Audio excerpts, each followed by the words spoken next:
Ассалаумағалейкум, құрметті көрермендер. Агроталқа арнасының кезекті түсіріліміне қош келдіңіздер. Бүгін біз кезекті тақырыбымызды пияз өндіру тақырыбына арнағымыз келіп отыр. Бүгінгі біздің қонағымыз осы көкөніс шаруашылығы бағытының, оның ішінде пияз және қызанақ, сәбіз бағытының білікті маманы Арман келіп отыр. Арман, қош келдіңіз студияға. Рахмет үлкен.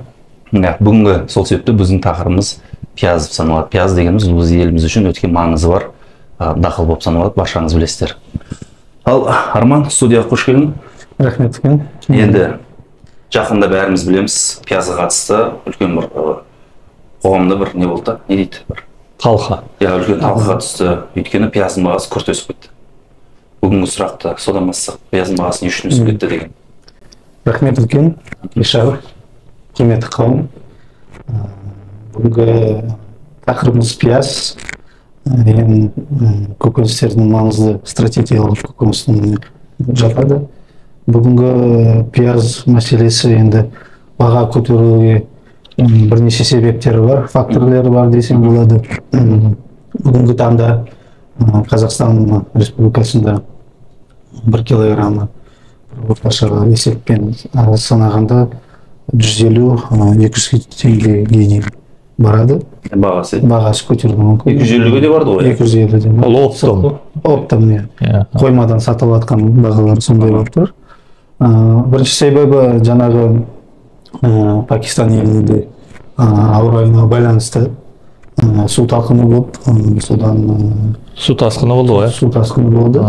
Соның әлемдегі ең үлкен өндіруші. Жаңағы Пакистан, Үндістан, Қытай және Египет деген еліміз кіреді ол жағынан. Және де айтып отырмын ғой, Пакистан орталық Азиядағы ең үлкен өндіруші. Бұл бүгінгі таңда сол жақтан көп сұраныс сыртқы елде, және де Өзбекстан, Таджикстан елдерінде осы жақында бір ай бұрын қатты салқын болды. Күн суытып, Соған себептері баға көтерілді. Яғни түсінгенім, Пакистанда су тасқыны болды, яғни өнім жоғалды. Сол себеп біздің пияздардың Пакистанға кетіп қалды дейсіз ба? Көбісі Пакистан, Өзбекстан және де Афганистан жаққа кетті. Сол жаққа сатылды. Ресейде үлкен сұраныс, ол жақта да 240 теңге, бүгін теңгемен 240 теңге болды. Көтерме бағдар. Көтерме. Сол себептен Қазақстан Республикасы министрлігі және де сауда министрлігі осы 28 қаңтарда шектеу қойылған уақытша мерзімге экспортқа шығаруға, шайға мүмкін ұзартуға да мүмкін. Бірақ Қазақстанда толығымен айтып кетсек, бүгінгі таңда толығымен пияздың өнімі жеткілікті деп есептеймін. Яғни ішкі нарықты қамти алады біздің өндірген өніміміз. Былтыр статистикаға жүгінсек, 1 миллион тонна жиналды. 1 миллион тонна жинадық. Қысқасы былай есептеуге болады. Күн емес, айын емес, былай есептеуге болады. 1 миллион тонна жинадық. Соның қаншасы өзімізге жетеді? Қанша пайызы соның? Ішкі нарық жауы келесі өнімге дейін. Негізі дәстүрлі түрде Қазақстан экспортқа тек қана қалай айтайын, дұрыс айтайын, экспортталған, біз экспортқа көбінесе жібереміз. 90% пиязымыз өзің экспортқа кетеді. Оған бағытталған. Сонда биылғы біздің миллион тонна жиналды, сонда 90%-нан көбі кетіп қалып тұр ма осында шетелге? Бүгінгі таңда қоймаларда бір 150 мың тонна бар. Осы 3 айға жеткілікті деп есептейміз. 3 айдан кейін сонда пияз болмай ма біздесің ба? Енді былай қарағанда бірақ экспорттан келу мүмкін ғой бізде? Экспортта көбісі келісім шартқа отырғанбыз. Таджикстан және сауда министрлігімен 3 мың тоннаға 3 мың тоннаға келістірдік. Осы апрель айында кіре бастайды ғой. кіре бастайды. Сонда бізде қазір 150 тонна бар, бізде 150 мың тонна ма? 150 мың тонна бар. Одан кейін жаңа экспортны біз аламыз, Тәжікстан, Өзбекстандардан.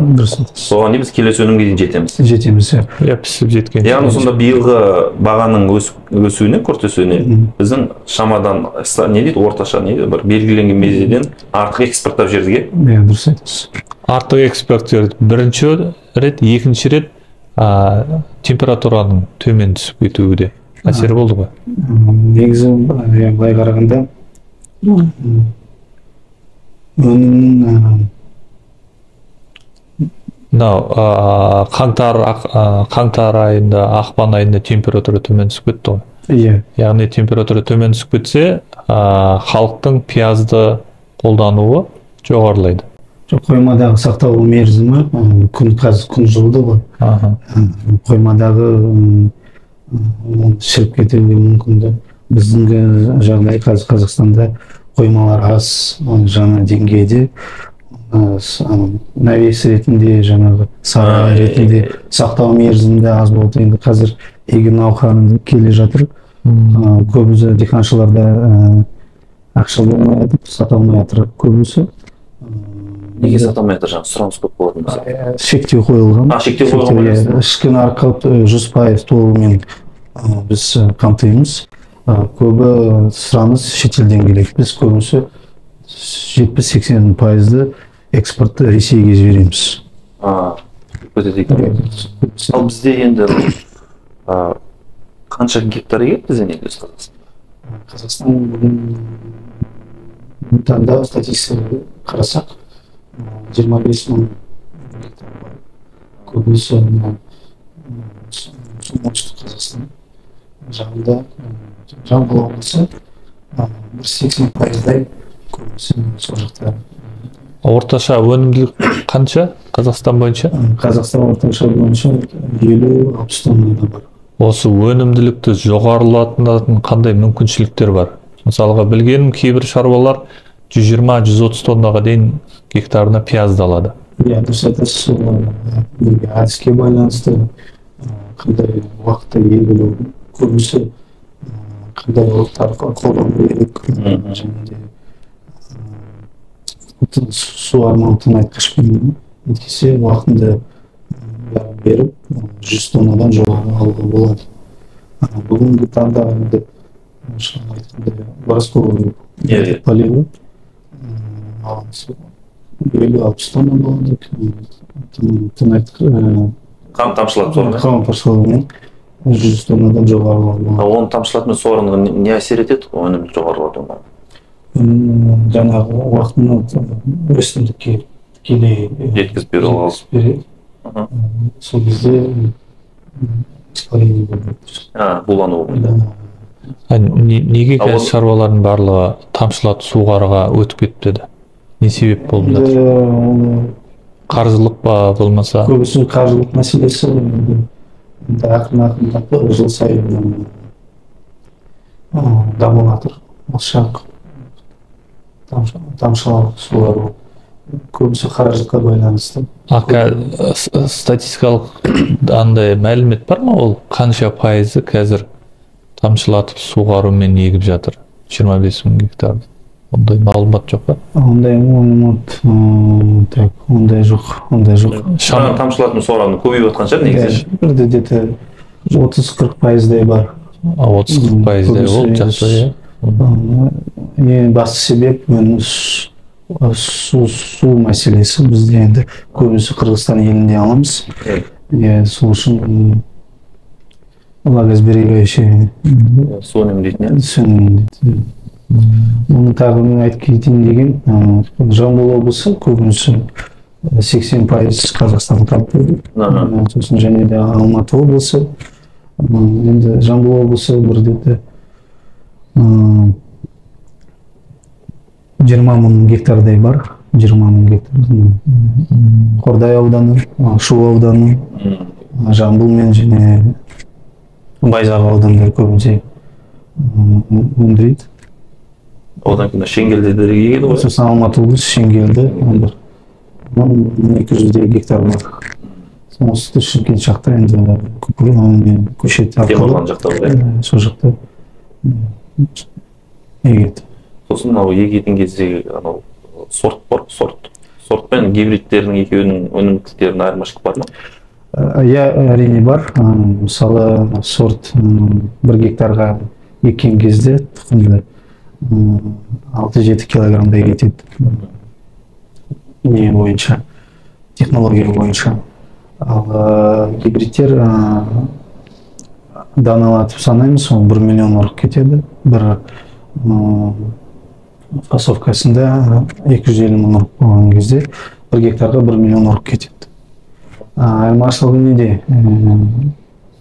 Тұқымды өнімдейміз. Және де 2 есе өнім аламыз. Үшіншісі, ең бастысы енді 100% шығу мерзімі. Иә, өнім шығу 100%, иә, өнімділігі 100%. Жалпы бұл сіз қалай ойлайсыз, пияздың келешегі бар ма Қазақстанда? Қазақстанда келешегі бар. Аумағы үлкейеді ма?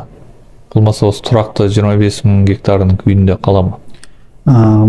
Жалпы тарихқа қарасақ, Қазақстан көбісі сақтау мерзімге бағыт алғанбыз. Бірақ соңғы жылдарда 2-3 жыл бұрын, 2 жыл ерте пісетін пияздарды 90 күндікте көбі сұранысқа ие болып жатыр. 90 күндіктер көп.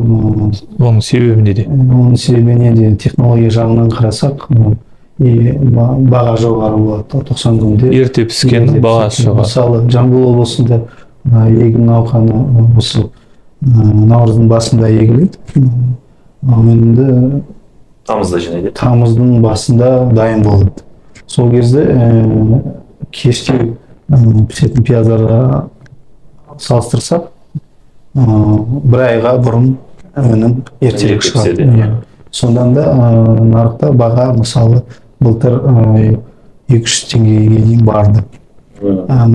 Кештеу піскен пияздар 120 күндіктер. Олар қыркүйектің ортасында және де қазан басында жинайды.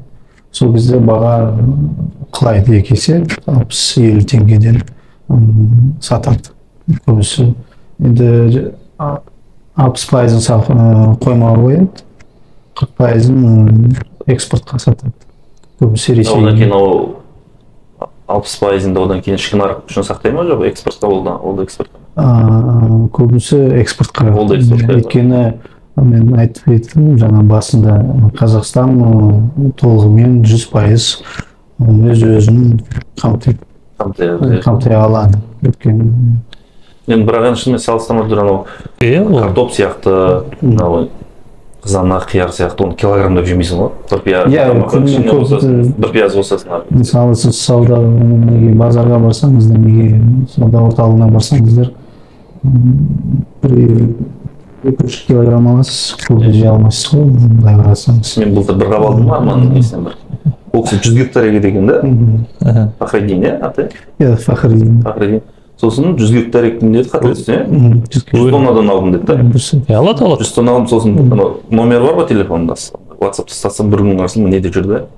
Дубайда ма демалып жүрді? 100 тоннаның арқасы ба? 100 тоннаның арқасы дұрыс айтасыз. Сондай бір пиязда пайда көп ойда ойладыңыз. 90 жылдары есімде 120-130 тонна алатын екпіз. Пиязда да. Ол өнімділігі өте жоғары, егер дұрыс технологиясын сақтасаң. Мен кімді 145 тоннадан алды деп айтты ғой кезінде, кім? Сарыгемерде кім еді? Алады. Мүмкіншілік бар. Ол да мүмкін, бірақ кім еді? Көбіге капель тамшылап солармен егеді олда. Атын ұмытқанмын. Шаруашылық ұмытқанмын мен де адына. Сарыгемерде үлкен бір шаруашылық. Ал енді мынандай сұрақ, ол қойма мәселесі қалай Қазақстанда? Заманауи қоймалар бар ма? Оның саны артып жатыр ма? Болмаса қандай кедергі болып жатыр саны артылмаса? Орынды сұрақ, өйткені бұл Қазақстанда қазір қойма жағынан өкінішке орай жағдай жасалмаған. Әрбір диқаншы өз мүмкіншілігіне қойманы сала алады. Бірақ та жаңағы қоймалар өте аз. Мысалы диқан қыркүйектің айында 6-7 айға сақтау мерзімі пияз қояды. Осы наурыздың басында өткізеді. Ары қарай жаңағы холодильниктер қымбаттырақ алады. Мүмкіншілігі жоқ көбінде. Осы наурыздың басында көбі сатады. Ары қарай сақтау мерзімі күн жылы сырып кетеді. Онда біздің яғни қоймаларымыз бір температураны ұстап тұратын тек қана қоймалар жоқ осында бізде. Бізде плюс 4-ке 5-ке қойдың алмалар сақтаған сияқты ондай жоқ. Бәрін жер астында сақтау мүмкін. Орда ғой, орда сақталынады ғой. Орда сақталынады, сосын жаңағы навес ретінде. Мемлекеттен осы андай бар ма? Қойма салса белгілі бір қаражатты бөледі деген субсидиялар. Ол жоқ, программа бар. Көбісі енді қаражатқа байланысты мүмкіншілік болмайды. Оңтүстік бізде сосын не ғой, шаруашылықтың көбісі өзінің жерінде дегенде ме, жалға алу деген? Мен білетін жалға алу егеді. Көбісі, дұрыс айтасыз, жалға алу егеді. Дәстүр ретінде көбісі бұндағы халқы, кәріс халқы, қазақтарда бар өсіретін. Көбінде жерде жоқ диқаншылар. Көбісі жалға алады. Сол үшін ауылшаруашылық нелер жоқ. Сол субсидиялар алынбайды. Өз қоймалары сақтайды. Сосын андай бір түсінік бар да халықтың арасында. Пияз жерге ексең, пияз жеріңді тоздырады деген. Сол үшін бір жыл, мысалы, ауыспалы егіс бар ғой. Пияз неше жылда айналып келуге болады негізі? Жоқ, бір жыл қатарынан неге беруге бола ма монокультура ретінде? Негізі ауыстыру керек. 5 жыл айналымы 5 жылдан кейін сол жерге 5 жыл айналым.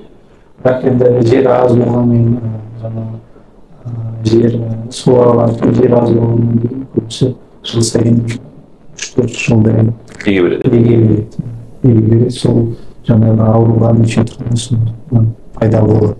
Содан да өнімдікті аз бір гектардан аз болады. 60-70 тонна орташада бір гектардан болады.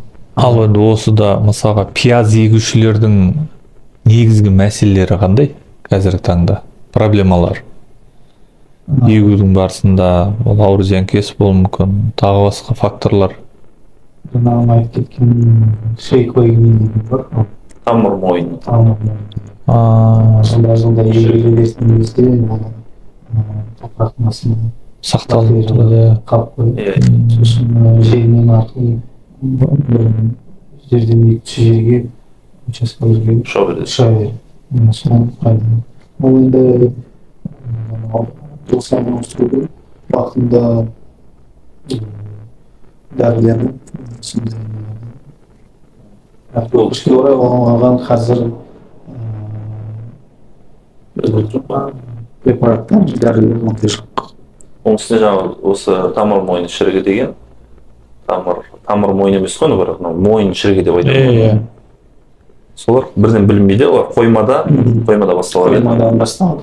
Оны жаңағы себебі жерді ауыстыру керек уақытында. Сосын уақытында егіп, уақытында қоймаға қою керексіздер. Сол кезде сақтау мерзімі жоғары болады. Және де пияз алу. Мойны жабылған кезде, сол кезде дұрыс уақытында алу керек қой. Мысалы, біз енді ауа райына байланысты кезде жаңбыр болып қалады, сол кезде кешін қоймаға қоя салады да, сосын сақтаған кезде ауыру бастайды. Ал ауруға тұрақты гибридтер бар ма қазір таңда? Нақты төзімді ауру жаңағы жоқ. Әлі таңда жоқ, Ондай қадымы гибридтер көбісі жаңағы уақытында ерте піседі, жоғары өнім берген. Сосын 100% құрғақшылыққа төзімді, сондай. Бірақ ауруларға төзімді гибридтер сол жоқ. Сосын тағы да бір ауру пайда болды, былтырдан бастап па. Не дейді оны? Шірік, қара шірік дей ма, иә? Корневая шейковый. Жоқ, шейковый емес, астына керісінше тамыр жағынан пайда болады. Тамыр жағынан. Қара шірік па, домны. Қара шірік. Корневая. Сол көбінесе селобороттан байланысты. Ауыспалы егіс қолданбаған жағдай. Ауыспалы егісте қандай дақылды мүлдем егуге болмайды? Пияз егетін болса. Негізі мүлдем жаңағы қалай дұрыс айтсам екен. Негізі бидайын кейін жақсы пияз егуге болады. Көкөністің ішінде жаңағы қияр, қабат содан кейін болмайды. Сонда бір жыл, екі жыл тастап егу керек па сонда? Негізі дұрысымен 3-4 жылдан кейін сол жерге айналып келеді. Оған басты себеп ол қияр мен капустаның препараттары ма, химиялық қолдану? Химияны қолданудың жаңағы бір қоректік элементтерге де қатысы бар енді. Көп қолданатын шығар, ұқсас бір элементтер көп қолдану мүмкін, содан сосын осыдан кейін осыдан бір 4 жыл алдын ба, бір соңғы уақыттан мынандай бар да, трипс дегенс бар ғой. Иә, трипс. Ол әлемден не ма, өзіңе. Иә, өйткені трипстер жыл сайын әрбір препарат қолданған кезде ерін қалай береді, жаңағы резистенция төзімділігі аздау болады. Мынандай бір сұрақ келіп тұрды ғой, шаруа пияз егетіндерге қанша тоннадан өнім алса, ең азын, ең аз сіз неге шығасыз? Порог. Пайда табуға шығасыз.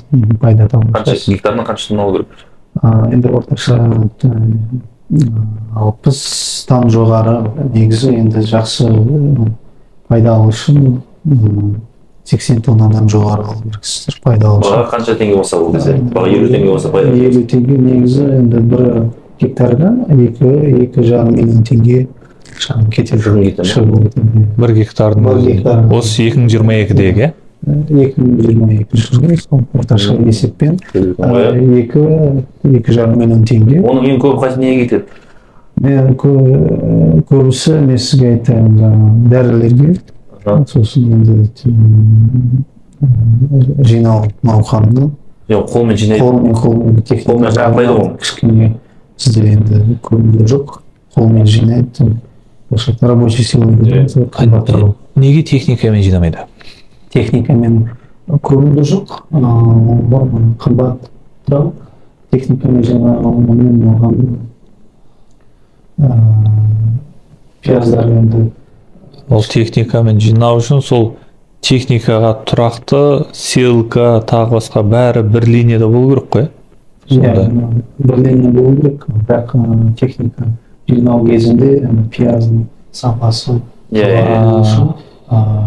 қолмен оны жинайды. Яғни механикалық жарақаттар көп болады ма неде? Бірақ қазіргі таңда механикалық жағынан гибридтерді, көбісі гибридтер төзімді механикалық.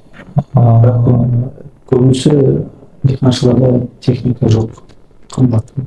Осыдан бірнеше жыл алдын, есімде 3 жыл алдын ба, бір пияздарды тастап жатты ғой? Болды. Не жағдай бұл, не үшін болды? Өйткені профицит болды, көп егілді. Қазақстан нарығында көп болды. Ресей жаққа көп жібердік, сұраныс ондай болған жоқ. Ол ана ковид пандемия кезінде емес пе? Өйткені үлкен свалкаға апарып тастап жатқандар ондай бар. Яғни ішке бізде өнім көп болды, егілген аудан көп болды. Жаңа қойма жағынан көп сұраныс болған жоқ, сол үшін көбі тастады. Қиын ғой, гектарына 2,5 миллион кетеді, 2 миллион кеткеннің өзіне. Көбі енді осы соңғы 5 жылда осындай биыл жоғары 150, 140, 200-ге дейін барды. Қазір енді кішкене баға тұрақталды, 150 теңгеден сатып жатыр, бірақ одан қатты сұраныс болмай жатыр. Сату бар ғой мысалы фермерлер, олар өздері сата ма экспортқа, жоқ арада біреулер бар ма? көбісі трейдерлер, ошол посредниктер ғой, көбісі. Олар бағаға әсер ете ма? Ішкі нарықтағы баға әсер ете ма? Әсер етеді, көбісі әсер етеді. Ол жағынан. Же былай математикалық тұрғанын есептеп көрейік та, мысалға 50 тонна пияз алдың, Гектарынан ба? Гектарынан да. Сенің шығының 2,5 миллион да. Сонда сенің пиязың 50 теңгеден арзан болатын болса, сен минусқа кетесің. Негізде Егер бірақ 50 килограмм алсаң, 5 теңге оны қанша жетті? 50 теңгеден ба? 50 теңгеден алсаң 2,5 миллион болады сонда. 2,5 миллион теңге бола ма? Иә, 2,5 миллион теңге. Сонда сен 50 теңгеден жоғары болса, сен už пайдаға кіре бастайсың. Бірақ 50 тоннадан 50 тонна аз деп тұр ғой жаңа. 80 тонна алатын болсаң, жақсы. Ол кезде жоқ, мысалға сен Өзіне пиязың 100 теңгеден 35-40 теңге бұл. Қазір таңда. Соңғы Орық, тыңатқыштар, нелер бәрі импорттарлар. Қымбатшылық сол үшін неге байланысты. тұқым қымбат емес сонда? Тұқым мен технология, техникалық картаға байланысты. Тұқым 20%-ға қалады. 40% Пестицидтер кетеді. Дәрілер, пестицидтер көп кетеді, 20% тыңатқыштар кетеді. Сосын көбісі жинауға да. Қол күші. Қол күші көп. Жинау кезінде көп. Шығындалады. Өткен аптада мен Өзбекстанда болдым. Ташкентте бағаны көрсем, біз мысалы 340 теңгеде екен да, біз оларды аз өсіре ме Өзбекстанда пияз? Жоқ, олар көп өсіреді. Көбісі қысқы пияз дейді ғой. Осы негізі күзде егеді, осы апрельдің басында уже нарыққа шығады. Негізі экспорт. Биыл енді ауа райға байланысты суық болғасын көбі қойып, оларда неге баға көтерді? Біздің жақтан сұраныс Ресей, Пакистан, Афганистан және Өзбекстан біздің жақтан импортқа береді, сол үшін өздерінің оған қоймаларына қойды. Бұрын болмаған 17-20 градус болған минус бүкіл шіріп өсіп кеткен пияз. Соған сұраныс былтыр 2022 жылы қараша айында көп Қазақстанның экспорты Өзбекстанға. Сол арқылы Өзбекстан, Пакистан жаққа кетті көбісі. Екі есе ғой, екі есе көп бізде. 35 миллион болсын. Ал енді басқа сұрақтар болса... Жалпы пияз егетіндерге не дейді, өз ақыл кеңес бар ма? Иә, бар, әрине. Соны айтып жүрсек болады, сонымен аяқтауға ғой. Бір-екі әдістер бар. Пиязды уақытында егу керек. Мысалы, ерте пісетін пияздар 90 күндіктер. Мүмкіншілік болған кезде ақпанның соңында және наурыздың басында ерте мүмкіншілік болған кезде. Ол үшін күзде жерді дайындап қою керек. Күзде жерді дайындап қою керек. Уақытында егу керек. Ерте пісетін пияздар көбісі күнге әсер етеді. Уақыт болған генеративдік және вегетативдік массаға өте көп болу керек. Көп болу керек. Және де уақытында село ұстау керек. Ауыспалы егістік және көп қанша бір гектарға салдық, сонша пайда аласыз. Көп айтсам дұрыс болады. Қанша ақша инвестиция жасаңыз, сонша пайда көруге болады. Екі есе көп болу керек.